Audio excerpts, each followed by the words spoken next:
Guys, welcome back to my channel. Good morning বন্ধুরা, সবাই কেমন আছো? আশা করি সবাই খুব খুব ভালো আছো। তো আমরাও ভালো আছি।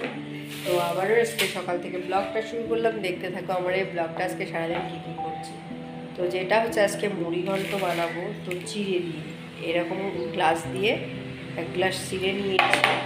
তো ভাবলাম যে মুড়ি ঘন্ট আজকে চিড়ে দিয়ে বানাবো, কারণ চাল দিয়ে তো খাই আমরা, মুড়ি দিয়েও কিন্তু মুড়ি ঘন্ট হয়। তো আজকে আমি চাল দিয়ে বানাবো। তো কাতলা মাছের মাথা নিয়েছি একটা। আর গরমে সত্যি কথা বলতে কোনো কিছু খেতে ইচ্ছে করছে না, কিন্তু পেট মানে শরীর খারাপ হয়েছে আমার বাড়িতে। যেটা হচ্ছে আমার ছেলের শরীর খারাপ প্রচণ্ড, আবার ওর মানে পেটটা খারাপ হয়ে গেছে। দাঁতের ব্যথা, দাঁতের যন্ত্রণা করছে, প্রচণ্ড দাঁতের যন্ত্রণা করছে, মানে দাঁতে দুই পাশে পোকা খেয়েছে। এতটা চকলেটও খায়নি, তবু কী করে যে পোকা হলো আমি জানি না। একদম প্রচণ্ড ব্যথা করছে দাঁতের, সেটা একটা আছে। আবার হচ্ছে তোমার পেটের ব্যথা, পাতলা একদম করছে, সব বমি করছে। আর আমারও কালকে গ্যাস হয়ে গেছিলো, প্রচণ্ড বমি করেছি কালকে, প্রচণ্ড। তো যাই হোক, আজকে প্রায় এখন 10টা বেজে গেছে। তো ছেলেকে চান করে পাঠালাম একটু পড়তে। তো ভাবলাম যে এই ফাঁকে আমি রান্নাটা করে নিই। তো চলো, মাছের মাথা আর একটু মাছও নিয়েছি তার সঙ্গে, শুধু কাটা কাটা হবে সেই জন্য। তো আমি হলুদ গুঁড়ো, লঙ্কা গুঁড়ো আর নুন দিয়ে এটাকে ভালো করে মেখে নেব। আর এখানে নিয়েছি চিড়ে। তো চিড়েটা 1 গ্লাসের মতো এটা ভাজবো। এখানে চিড়েটাকে ভেজে নিতে হবে।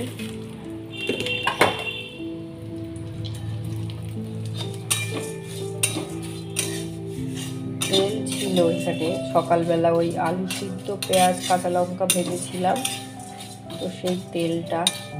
এটা ভালো করে ভেজে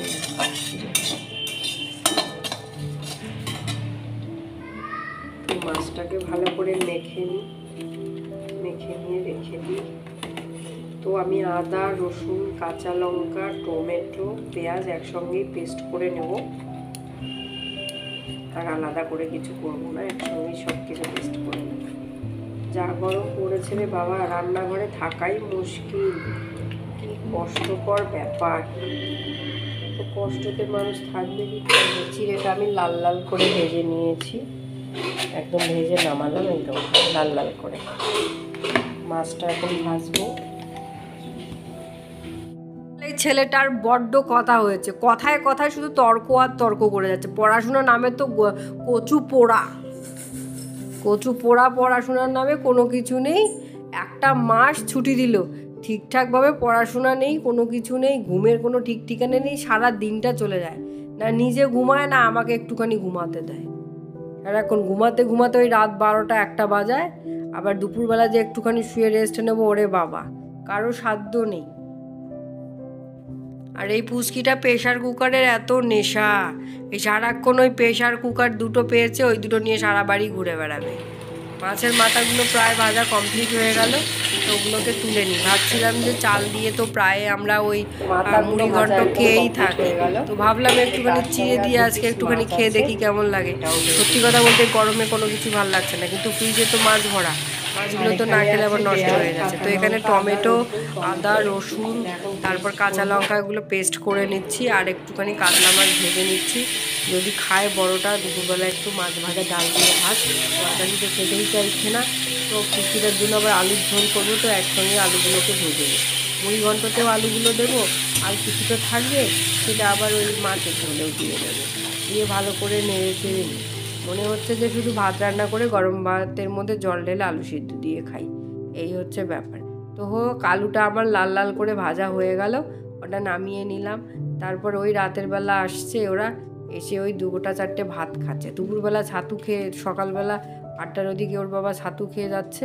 আর দুপুরবেলা তো কি খাচ্ছে, ভাত খাচ্ছে না কি খাচ্ছে অন্য কিছু। আর রাতের বেলা এসে ঠিক মতো খাচ্ছে না, বলছে গরমে আর পেরে উঠতে পারছি না, খেতে ইচ্ছে করছে না। আর এমন অবস্থা।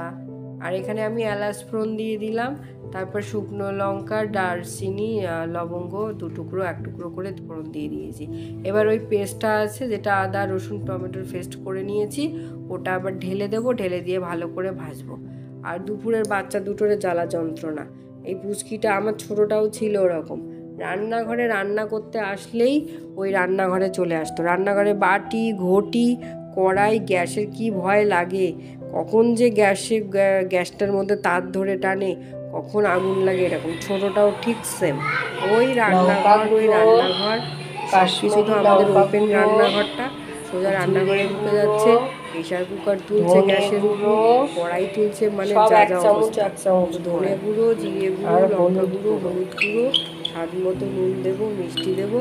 এবার এটাকে ভালো করে কষিয়ে নিয়ে টিয়ে তারপরে মাছের মাথাগুলো দিয়ে আবার কষাবো। এই বুসকিটাকে রেখে ওর মা আমার কাছে রেখে চলে গেছে স্নান করতে। আর আমার তো প্রায় এবার সে একদম স্নান হয়েও গেছে, বড়টাকেও স্নান করিয়ে দিয়েছি। করেই ভাবলাম যে না মুড়ি ঘন্টটা করে নিই। তো গা তো একদম ভিজে জল হয়ে গেল, তো তার আগেই রান্নাটা করে স্নান করে নিলে ভালো হতো। তো গরম লাগছে বলে স্নানটা করে নিলাম।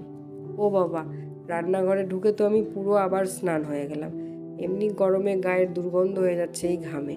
ভিতরে বাইরে একটু থাকলে শান্তি বলতে ওই বিকালবেলাটা একটু হাওয়া টাওয়া দেয়, বাইরে একটু দাঁড়াই, ও ছেলেটা খেলে ওখানে, বসে থাকি একটু। আর এই ঘরটার মধ্যে, চার দেওয়ালের মধ্যে মনে হচ্ছে কি একদম আজব, অন্যদিকে ভেসে যাচ্ছে, জলময় জলাকার হয়ে যাচ্ছে। কিন্তু এই কলকাতা দক্ষিণবঙ্গে বাবারে, আকাশ শুধু খালি রোজই খেল দেখায়। মেঘ করে এসেছে, বিদ্যুৎ চমকাচ্ছে, হাওয়া দিচ্ছে, সেই দেখে মনে হচ্ছে যে কত ঝড় বৃষ্টি আসবে, কোনো পাত্তাই নেই। মানে এই হচ্ছে ব্যাপার। তো মাছের কাঁটাগুলো দিয়ে দিলাম, আলুগুলো দিয়ে দিলাম, এবার ভালো করে এটা কষাবো। কষিয়ে তারপর সবার লাস্টে চিড়েটা দিয়ে একটুখানি জল দিয়ে ঢেকে দেব। তো চিড়েটা অমনি ফুলে উঠবে। তারপরে এগুলো হচ্ছে এই রান্নাটা আমি আমার দিদার কাছে দেখেছি। আমার দিদা আবার মুড়ি দিয়েও মুড়ি ঘন্ট করতো। কারণ মুড়ি ঘন্ট কিসের আবার চাল দিয়ে খায়, মুড়ি ঘন্ট মানেই তো মুড়ি দিয়ে খায়। তো মুড়ি দিয়ে শুধু খেয়েছিলাম, কিন্তু দেখিনি কোনো দিনে ওটা কিভাবে বানায়। আমার দিদা কিন্তু এখনও বেঁচে আছে, অনেক সময় তো ভুলে গেছে, এখন একটু বয়স হয়ে গেছে, হয়তো কিছু কিছু বলতে পারে, আবার কিছু বলতে পারে না। তো শুকনো চিড়েটা ভেজে রেখেছিলাম যেটা, তো সেটা সম্পূর্ণ ঢেলে দিলাম। এবার এটাকে ভালো করে নেড়ে চেড়ে জল দিয়ে দেবো। আর চিড়ে তো অমনিই জল পেলে ফুলে যায়, ও এমনিই ফুলে যাবে। তো এটা কি গা মাখা হবে, পাইলেও তোমরা একটু ঝোলা টাইপের করেও খেতে পারো, কোনো অসুবিধা নেই। তো এটা একটুখানি, কতদিন হলো বাড়িতে যাইনি, মাঝে মাঝে বাড়ির খাবারগুলো খুব ইচ্ছে করে। বাংলাদেশি খাবার কত রকমের, আমার মার হাতের খাবারের অসাধারণ। তো যাই হোক, মাঝে মাঝে খুব ইচ্ছে করে যেতে, খাবারের কথা মনে পড়ে। অনেক দিন পর বাদে আমি চলে যাই বাংলাদেশে, কারণ আমার যখন তখন সম্ভব হয়ে ওঠে না। আমি হয়তো বছরের শেষে, তো যাই হোক আমার হয়ে গেছে। এটা ঢেকেও দিয়েছিলাম। তো একটুখানি ঘি আর গরম মশলা দিয়ে নামিয়ে দেব। একদম চিড়ে দিয়ে কাতলা মাছের মাথার মুড়ি ঘন্ট একদম কমপ্লিট হয়ে গেল আমার রান্না। তো এটাকে আমি এখন নামিয়ে নেব। আর নামিয়ে নিয়ে দুপুরবেলার খাওয়া দাওয়া রেডি করতে হবে। দুটোর মধ্যে কমপ্লিট করে নিলে একটু ভালো হয়। ঘরের মধ্যে একটুখানি অথচ ফ্যান চালিয়ে, একটুখানি এসি চালিয়ে, হাত পা ছড়িয়ে শুয়ে একটু শান্তি করলে হয়ে যায়। সব সময় তো আবার এসিও চালা যায় না, ওরে বাবা যা বিল উঠে যাচ্ছে, খুব মুশকিল অবস্থা। গরমেও জ্বালা, শীতেও জ্বালা। শীত হলে ওরে বাবা প্রচুর শীত, আবার গরম হলেই। এই আমার কমপ্লিট রান্না একদম মোটামুটি হয়ে গেছে। তো মাছের ঝোলও হলো এখানে, দুপুরের যেটা রান্না, তারপরে মুড়ি ঘন্ট, ভাত, ডাল, মাছের কোথায় কি করে আগুন লাগলো এখন? আচ্ছা, ছাদ থেকে তাই না, আমার দেখা যাচ্ছে না, বলে নিচে হয়তো কোথাও লেগেছে। নিচে না, উপরে নিচে সব জায়গায় লেগেছে বলছে। আচ্ছা,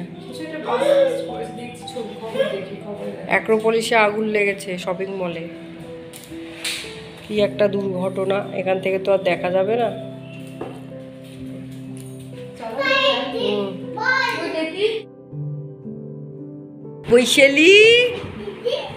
বৈশালী, বা দাদা, দাদু,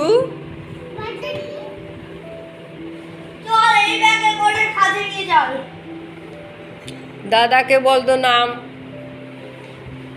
নামো, নামে না, নামো। হ্যাঁ দাদা, দেখ তোর জিনিস তোকে দিচ্ছে। দাও এ দেখ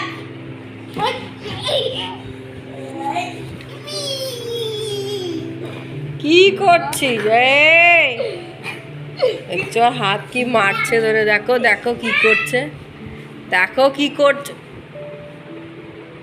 এটা কি? এটা কি রে? এটা দাদার তো বুঝলাম, ওটার নাম কি? Kim Kim